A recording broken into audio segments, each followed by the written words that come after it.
आइए हम यहाँ बात करते हैं उत्तर प्रदेश के जनपद ललितपुर की। जी हाँ, जनपद ललितपुर के कलेक्ट्रेट परिसर में जहाँ फरियादी अपनी फरियाद लेकर घंटों फरियादियों को खड़े रहना पड़ता था, इस दौरान जल्दबाजी के चक्कर में कभी कभी धक्का मुक्की के बाद विवाद की स्थिति भी पैदा हो जाती थी।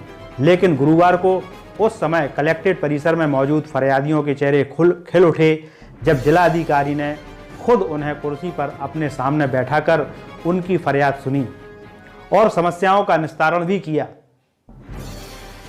ललितपुर के नए जिलाधिकारी योगेश शुक्ला द्वारा लगाया गया जनता दरबार लोगों को बहुत पसंद आया, जिसकी तारीफ खुद फरियादी कर रहे हैं। आइए देखते हैं नवोदय प्लस टाइम्स के लिए ललितपुर से नासिर मीडिया की ये रिपोर्ट। 9:30 से 10:30 शासन के निर्देश हैं कि जिला स्तर के जो उच्च अधिकारी हैं अपने ऑफिस में बैठें और जनता की समस्याओं का निस्तारण करें। मैं जब पहले दिन बैठा तो मैंने देखा कि यहाँ पर जो व्यवस्था है वो लोग बाहर खड़े हुए हैं और धक्का मुक्की हो रही है और व्यवस्था बैठने की कोई मुकम्मल व्यवस्था जो है हमारी जो शिकायतकर्ता और जनता थी वो नहीं थी।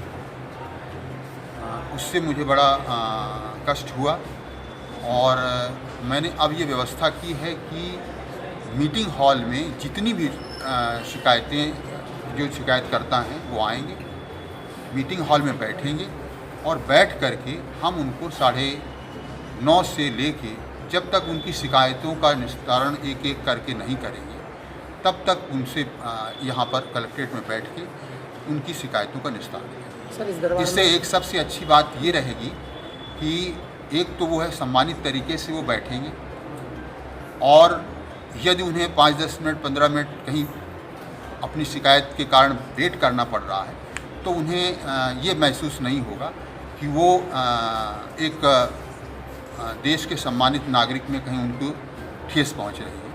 और उनके सम्मान का भी हमें पूरा ध्यान रखना है, उनकी शिकायत का निस्तारण भी करना है और उनके सम्मान का भी ध्यान रखना है, इसलिए हमने ये व्यवस्था की। सर, सम्मिलित विभाग के अधिकारी भी और बैठ जाते हैं इसमें थोड़ा और संबंधित विभाग के अधिकारियों को बैठने का व्यवस्था जो है वो तब हम सुनिश्चित करेंगे यदि कहीं किसी स्तर पर यदि मेरे कार्यों या मेरे आदेश में कहीं अवहेलना पाई जाती है तो मैं संबंधित विभाग के जो अधिकारी हैं उनको तुरंत बुला करके और उसका निस्तारण कराऊंगा और उनकी उपस्थिति सुनिश्चित करूँगा।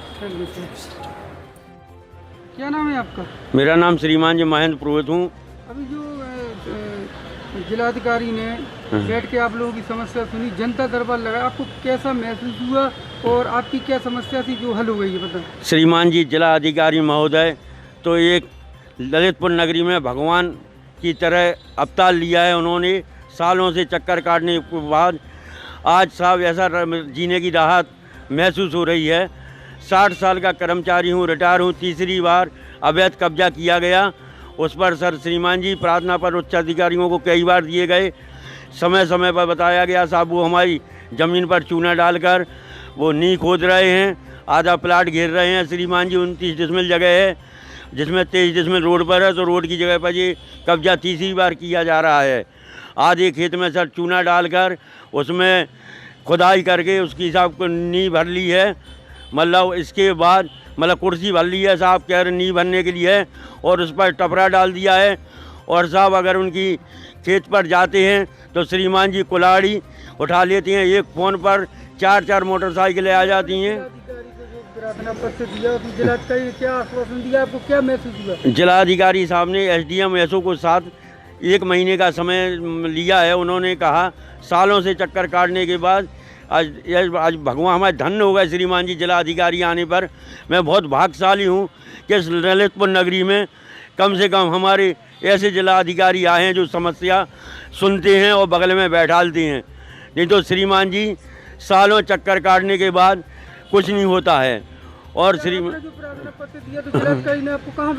श्रीमान जी उन्होंने अपने बगल में बैठाला और सारी समस्या सुनी है और उन्होंने अपने स्टेनो को बताया और श्रीमान जी उन्होंने वो अपने बगल में एडीएम साहब और उच्च अधिकारियों को भी बताया है, उस पर मतलब निर्देश भी दिए हैं श्रीमान जी। संतुष्ट हो? हाँ श्रीमान जी, जिला अधिकारी की आश्वासन से हम पूर्ण तरह संतुष्ट हैं।